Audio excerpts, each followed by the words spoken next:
Today I'm answering questions of our viewers. So if you have any questions you'd like answered, please type it in the comments below. But with that said, let's jump off. And we begin with Jim. And Jim has asked, what do they want for an off-the-market offer? How will the banks look at this? And do the banks even care about this when making an offer? And Jim, this is a great question. Firstly, when you're making an offer and it's not through a real estate agent, the first thing the bank will want to do is arrange a full valuation. This means that they won't automate the valuation. An automated valuation speeds up the process, essentially meaning that a computer will say what the property's worth, and it can add between 3 to 5 days on the process as a valuer will actually go visit the property and make sure it's actually there and then it's all legit. If it's through a licensed real estate agent, then you won't necessarily have to do this, but a lot of the times when you're making an offer off the market, it will be private. It's called a non-arm's length transaction, and the bank will want a completed contract to sell for this. Generally, you'll do this through a solicitor. The things that will be missing in that contract to sell will be a third party like the real estate agent details, which is very apparent when you buy through normal means. But outside of that, the only thing that changes is that formal valuation, and that's the only thing that changes in the bank's process. So thanks, Jim, for your question. And Rhonda asks, I see a lot of properties being advertised off market. I get newsletters from real estate agents. I mean, what's the purpose of this? What drives properties being offered in such a way? And as a seller, wouldn't you want to reach as many people as possible? And Rhonda, you make quite a number of great points here. Firstly, owners don't necessarily always want to sell their property. When you sell through a real estate agent, there's often big marketing fees associated. And off-the-market property allows an owner to gauge what their property's worth. And real estate agents happily oblige because firstly, it costs them very little time and money because all they do is put in a newsletter and see if anyone's interested. And secondly, it'll allow the owners to gauge where their property is particularly in a rising market where owners' expectations can swell. So sometimes this will bring people back to reality. Megan asks, in the case of submitting an offer, when submitting multiple offers, how do real estate agents evaluate the offer? So Megan, there's quite a number of ways real estate agents will do this. Firstly, they're going to try to line up the offers generally by lowest to highest. From there, they'll look at terms. So if you have no finance clause and quicker settlement terms, they'll be pushing those above the ones even with a higher offer. So I've seen it before where a real estate agent pushed forward an offer that was $5,000 less, and it was because it was unconditional and was going to settle in 21 days. So realistically, real estate agents are going to be looking at what's the quickest in terms of turnaround times and the highest in terms of price. Those are the two things that they'll balance together, and primarily it'll come down to the owner's decision. So whilst the real estate agent can say, hey, look, I recommend you go the one without the finance clause, ultimately it will be up to the owner. So if the owner thinks that their $5,000 is better in their back pocket, and they're happy to wait with the finance terms, then ultimately that's the one that will be successful. Harry asks, I see some properties advertised on Domain but not realestate.com.au. Why is this?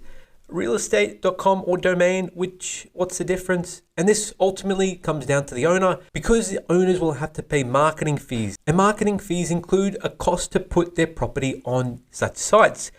Generally speaking, Domain is cheaper and sometimes is a reason why you'll see it only on Domain and not realestate.com.au, but ultimately it just comes down to cost. So oftentimes the owner will make a decision that they're really trying to gauge the market and seeing what their home is worth, and they'll look to reduce that by only listing it on one site rather than two. Trent asks, with the realestate.com and Domain website, they have a price guide feature. How accurate is this at the moment?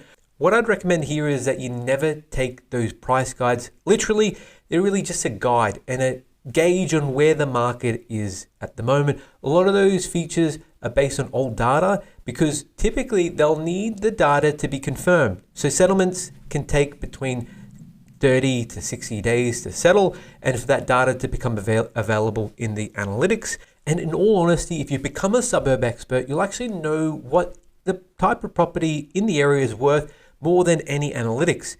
And the only way you do this is by limiting the number of suburbs you have on your radar and having no more than 2 to 3 suburbs on your guide, will ensure that you know everything about those suburbs and know what the price and value of properties are in those areas. Lynn asks, what do banks look for as a comparative sale? Is it 3 months or 6 months? In all honesty, it just comes down to the number of sales in the area. And ideally, it's within a 3-month period. But that's not always the case. In some suburbs, there's not many sales in the area.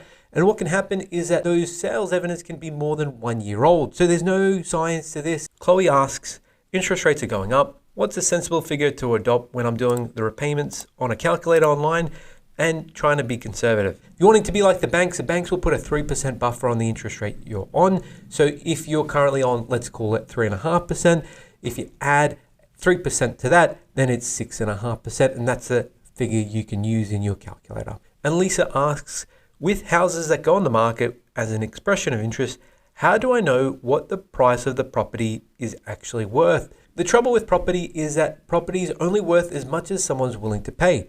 Now, again, the only way you're going to know what the property in the particular suburb is worth is if you become a suburb expert. The only way you're going to do this is if you know everything about that suburb. The good side, the bad side, which streets are where, and more importantly, the types of properties that are currently selling and for how much. So if you're looking for a 2-bedroom, 1-bathroom property in a particular suburb, practically go on almost every open home you can in that suburb to start to gauge what's going on. Keeping an eye on when they do sell, asking the real estate agent for what they sold for, or keeping an eye on the data in realestate.com. Oftentimes when it's sold, that data will become available. By piecing all that together, you'll get more and more a guide on what likely the sale price is. And if you've got a banker or a broker, you can definitely ask for a property report. That'll also give you a bit more data to work with and an understanding for what the property's worth.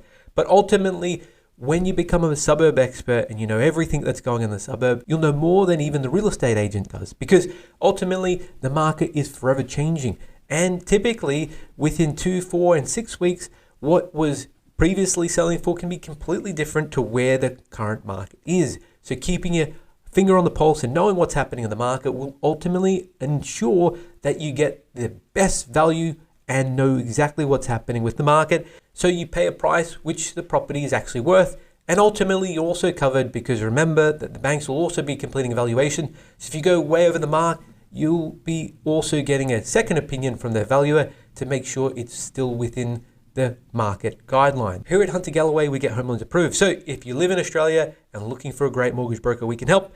Our service is Australia-wide and we don't charge a fee for our service. So reach out to us and hit us up at huntergalloway.com.au or call us on 1300 088 065.